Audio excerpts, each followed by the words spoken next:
আহক আজি আমি কেনেকৈ সহজ পদ্ধতিত পূৰণ কৰিব পাৰি সেই বিষয়ে আমি শিকিম। মই ইয়াতে ফৰ এক্সাম্পল হিচাপে এটা অংক লৈছোঁ 96 × 92। আমি জেনেৰেলি আমি এনেকৈ পূৰণ কৰোঁ। দুটা লাইনত যদি দুটা অংক থাকে দুটা লাইনত আমি এনেকৈ পূৰণ কৰোঁ আৰু এই প্ৰচেছটো বহুত দীঘলীয়া হয় আৰু সময় নষ্ট হয়। তো সময় নষ্ট নোহোৱাকৈ অতি সহজভাৱে কেনেকৈ আমি এই অংকটো অতি কম সময়ৰ ভিতৰত সমাধান কৰিব পাৰোঁ সেই বিষয়ে আমি জান। এটা চাওক 96 × 92। এতিয়া এই অংকটো আমি অতি কম সময়ৰ ভিতৰত আমি পূৰণফলটো নিৰ্ণয় কৰিব পাৰিম।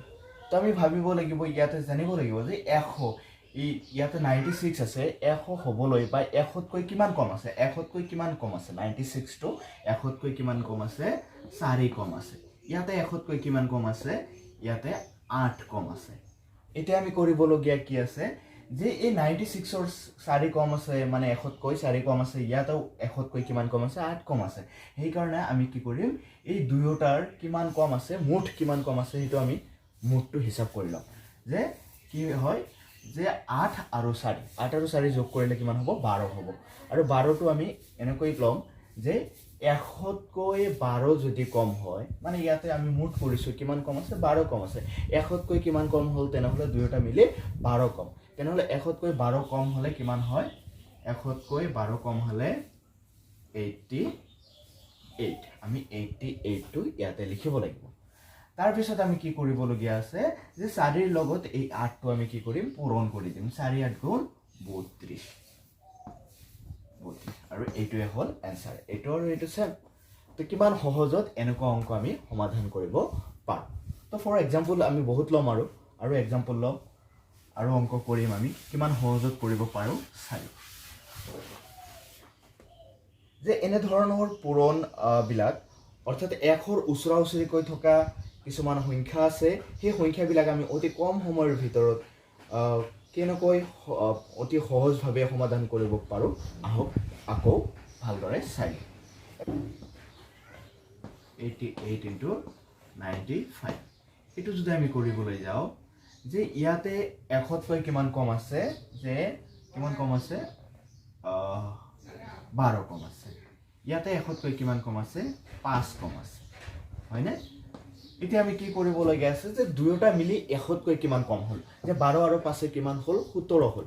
100তকৈ কিমান কম 17 কম। 100তকৈ 17 কম হ'লে কিমান হয়, 100তকৈ যদি 17 কম হয় তেনেহ'লে কিমান হয় 83। আৰু এই 12 5 গুণ কিমান হ'ব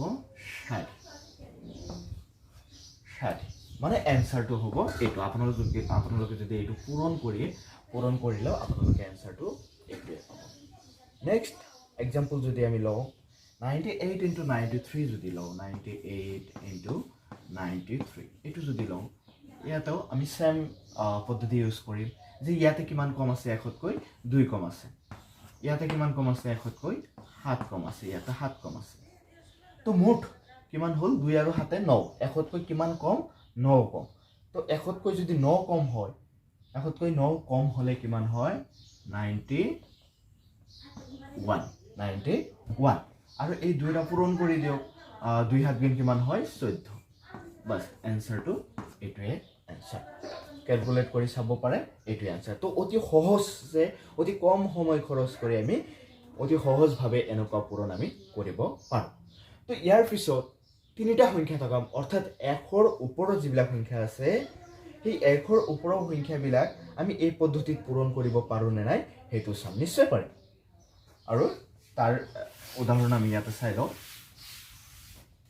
যদি 102 পূৰণ ধৰক 102 পূৰণ 105 আমি যদি এনেকৈ পূৰণ কৰোঁ, ইয়াতে 100তকৈ কিমান বেছি আহিল 2 বেছি আহিল। ইয়াতে 100তকৈ কিমান বেছি আছে 5 বেছি আছে, হয়নে? এতিয়া আমি কৰিবলগীয়া কি আছে, তেনেহ'লে 100তকৈ মুঠ কিমান বেছি হ'ল 2 আৰু 5 7। 100তকৈ কিমান বেছি হ'ল 7 বেছি হ'ল। তেনেহ'লে কি হ'ব ইয়াতে 107 আৰু এই দুটা পূৰণ কৰি দিয়ক। 2 5 গুণ 10। এনসাৰটো এইটোৱে হ'ব।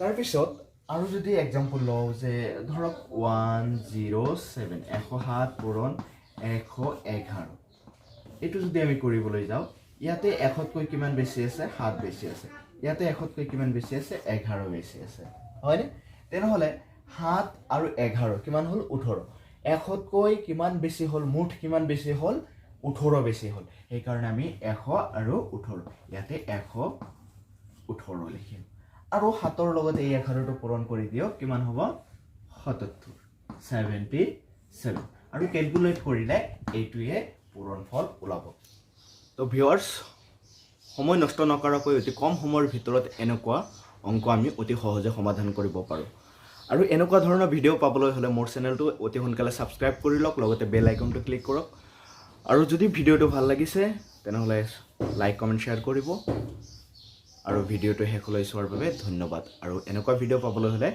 এতিয়াই সাবস্ক্ৰাইব কৰিব